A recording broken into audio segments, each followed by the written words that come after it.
In this podcast episode, Paul DeJoria, co-founder of Paul Mitchell and patron tequila, shares his extraordinary journey from homelessness to becoming a self-made billionaire. The conversation covers his early struggles, his business philosophy, the importance of resilience and optimism, leadership values, giving back to the community, and the mindset required to build a meaningful life and legacy. Throughout, DeJoria emphasizes perseverance, embracing failure, and the power of positivity. Paul DeJoria recounts his experiences with poverty, foster care, and homelessness, which he endured twice in his early adulthood. His first episode of homelessness occurred in his early 20s when his young wife left him with their toddler son and no financial support. Faced with eviction and no car, he survived by collecting and redeeming soda bottles and leaning on the kindness of friends. Despite these hardships, he maintained hope and found shelter and help through a biker friend's generosity. This phase of life taught him resourcefulness and the ability to endure difficult circumstances with practical solutions and grit. DeJoria describes the daunting start of Paul Mitchell Systems amid a difficult economic climate with high inflation, unemployment, and interest rates. Initially promised $500,000 of investment capital, the money never materialized, forcing him to live in his car and operate with extremely limited funds.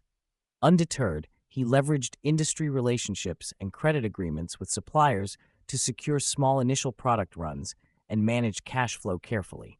A key strategy was convincing a major distributor of the product's viability by pre-selling 12 initial orders and offering a discount for early payment, which secured crucial operating capital.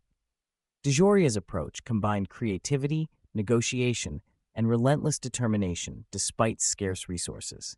DeJoria highlights the value of creating products and services rooted in quality and reusability, encouraging repeat purchases and word-of-mouth growth.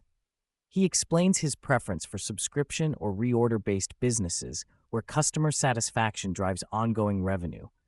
This approach was instrumental both in Paul Mitchell and later in Patron Tequila, which also built dominance by emphasizing superior quality. He stresses that belief in one's product and consistency is vital for long-term success.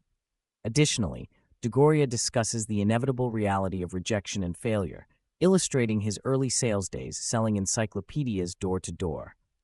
His willingness to face repeated rejection with unwavering enthusiasm strengthened his resolve and set a foundation for perseverance.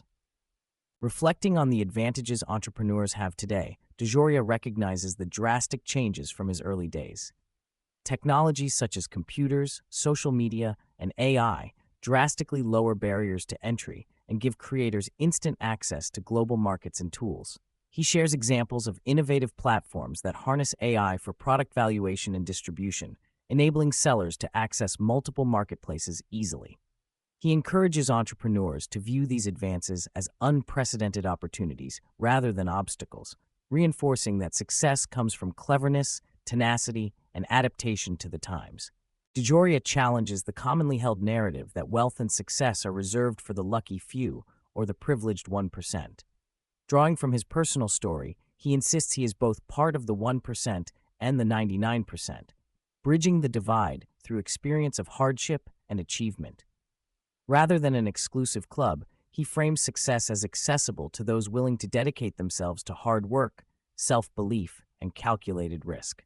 He also speaks to the resilience of the American entrepreneurial spirit, asserting that despite systemic challenges, opportunities abound for those determined to seize them. A significant part of DeJoria's legacy lies in his philanthropic efforts. He discusses his dedication to transforming lives in his local community and around the world, from building homes and entrepreneur centers for the homeless in Austin to drilling wells and establishing educational centers in impoverished regions of Mali. These initiatives reflect his belief that success is not merely personal wealth, but the ability to improve the lives of others. He also shares his involvement in international diplomacy efforts, demonstrating a broad commitment to positive global impact.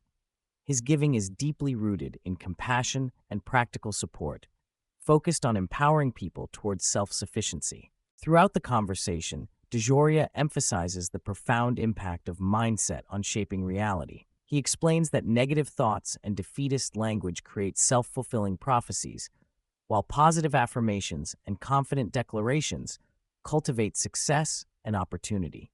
He recounts coaching a business associate to switch from proclaiming bad luck to affirming good fortune, which led to tangible improvements. The power of leaving yesterday's newspaper behind means letting go of regrets and focusing on actionable next steps. This mental discipline is presented as foundational for anyone facing adversity or seeking growth. DeJoria is candid about being fired multiple times early in his career despite strong performance.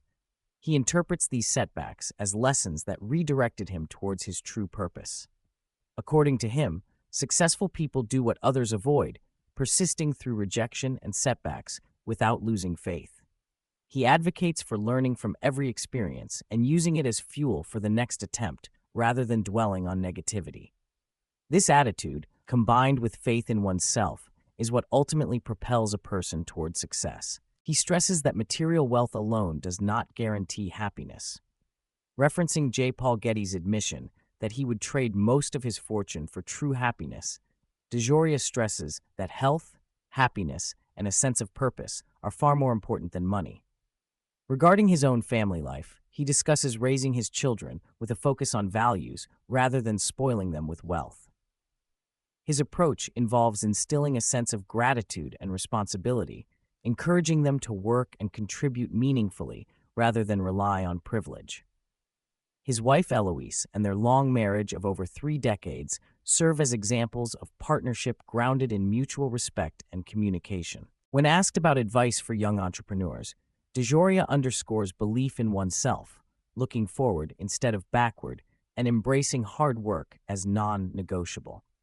He stresses the importance of product excellence because no amount of salesmanship can compensate for inferior quality.